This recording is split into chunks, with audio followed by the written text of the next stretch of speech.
ஒரு கிராமத்தில் மல்லிகா பாட்டி என்று ஒரு பெண்மணி இருந்தாள். அவள் மிகவும் பேராசை. எந்த பொருளையும் பார்த்தாலும் இது எனக்கு வேண்டும் என்று நினைப்பாள். அவள் வீட்டின் அருகில் ஒரு பெரிய மாமரம் இருந்தது. அதில் எல்லோரும் சாப்பிடும் வழக்கமான மாம்பழங்களே வளர்ந்தன. ஒரு நாள் மல்லிகா பாட்டி அந்த மரத்தில் ஒரு பொன்னாக மீண்டும் மாம்பழம் தொங்கிக் கொண்டிருப்பதை பார்த்தாள். அவள் மகிழ்ச்சியில், இது எனக்கு மட்டும், யாருக்கும் சொல்லக்கூடாது என்று மனதில் முடிவெடுத்தாள். பழத்தை பறிக்க முயன்றபோது மரம் மெதுவாக பேசத் தொடங்கியது. பேராசையாக இருப்பவரை இந்த பழம் நல்லபடி உதவாது என்றது. ஆனால் பாட்டி கவனிக்கவில்லை.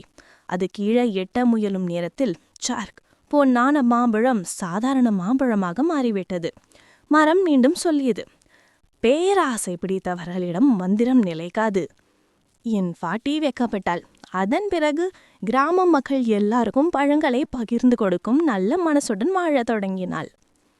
கதிநெறி. பேராசை நன்மையை அழிக்கும். பகிர்வதே உண்மையான செல்வம்.